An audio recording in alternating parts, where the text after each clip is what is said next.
कल भारतीय cricket team ने दुबई में एशिया कप के फाइनल में पाकिस्तान को हराकर शानदार विजय प्राप्त की। यह एशिया कप में भारत की 9वीं विजय है। इस एशिया कप टूर्नामेंट में भारत ने लगातार 3 बार पाकिस्तान को हराकर जीत की हैट्रिक बनाई। इस एशिया कप में भारतीय टीम ने सारे के सारे मैच जीते, यानी क्लीन स्वीप किया। इसके लिए निश्चित रूप से भारतीय क्रिकेट टीम और उसके कप्तान सूर्य कुमार यादव और उनके सारे साथी बधाई के पात्र हैं। प्रधानमंत्री श्री नरेंद्र मोदी जी ने बहुत स्पष्ट रूप से कहा कि ऑपरेशन सिंदूर हो या खेल का मैदान, निष्कर्ष एक ही है, भारत की शानदार जीत। परंतु बहुत दुख का विषय है, यद्यपि आश्चर्य का विषय नहीं है, कि कांग्रेस के नेता राहुल गांधी जी अथवा प्रियंका गांधी जी का अभी तक एक भी बधाई का संदेश भारतीय क्रिकेट टीम के लिए नहीं आया है। मैं उनसे कहना चाहता हूं, खेलों को राजनीति से अलग रखिए। आपके मन में प्रधानमंत्री जी के लिए जिस भी प्रकार की खीज हो, ईर्ष्या हो, द्वेष हो, इंफीरियरिटी कॉम्प्लेक्स हो, उस कारण से भारतीय क्रिकेट टीम के खिलाड़ियों के शानदार प्रदर्शन के ऊपर उसकी छाया मत पड़ने दीजिए अपनी इंफीरियरिटी कॉम्प्लेक्स की।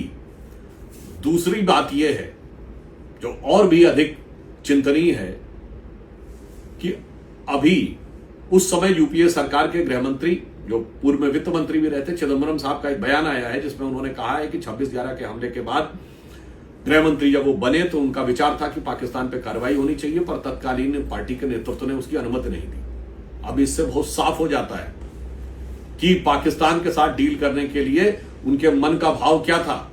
और मात्र 26/11 हमले के 9 महीने बाद इजिप्ट के शर्म अल शेख में, अर्थात एक न्यूट्रल डेस्टिनेशन पर, पाकिस्तान के साथ ज्वाइंट डिक्लेरेशन जुलाई 2009 में साइन किया गया। और दुख की बात यह है, और आश्चर्यजनक दुख की बात यह है, कि ज्वाइंट डिक्लेरेशन में बलूचिस्तान का भी मेंशन किया गया। यानी एक प्रकार से हम उस झूठ को भी स्वीकार करने को तैयार हो गए थे कांग्रेस के द्वारा, जो पाकिस्तान द्वारा फैलाया गया है कि मानो बलूचिस्तान में हमारा इन्वॉल्वमेंट हो। इससे बहुत साफ है कि जंग का मैदान हो या कूटनीति का मैदान या खेल का मैदान, हमेशा पाकिस्तान का मार्ग प्रशस्त करने के लिए कांग्रेस और इंडी गठबंधन के लोग तैयार रहते हैं। और यहां पर भी ये वही लोग षड्यंत्र कर रहे थे कि मेजबान देश यूनाइटेड अरब अमीरात, जिससे भारत के बहुत मधुर संबंध है और हमारे साथ उनका बहुत व्यावसायिक रिलेशन है, वहां पर खेल में यदि भारत न जाए और उस कारण से खटास उत्पन्न हो, उसके लिए जो लोग प्रयत्नशील थे, वो भारतीय टीम की इस विक्ट्री पर एक शब्द बोलने के लिए उनके मुंह से नहीं निकल रहा है।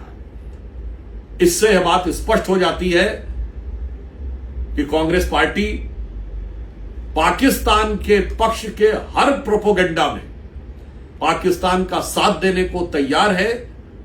वो इंटरनेशनल डिप्लोमेसी का विषय हो, वो तथाकथित भारत विरोधी प्रोपोगेंडा का विषय हो, और अथवा खेल का मैदान हो। ऑपरेशन सिंदूर के समय जितनी सुर्खियां कांग्रेस और इंडी गठबंधन के लोगों ने पाकिस्तानी मीडिया में बटोरी थी, और जिन्होंने कितना मुंह खोल खोल कर क्या क्या नहीं बोला था, जो भारत और भारतीय सेना का मनोबल कम करने वाला हो, वो जो भारतीय सेना का मनोबल कम करने में जमीन आसमान एक करे दे रहे थे, वो आज भारतीय खिलाड़ियों का मनोबल बढ़ाने के लिए एक शब्द नहीं बोल रहे हैं। इसलिए इससे एक बात साफ हो जाती है, गठबंधन का नाम इंडिया रख लेने से दिल में इंडिया नहीं आ जाता है। इस घटना से बहुत साफ है कि जिस गठबंधन का नाम इंडिया है, उसके दिल में अगर दर्द है, दिल में अगर मोहब्बत है,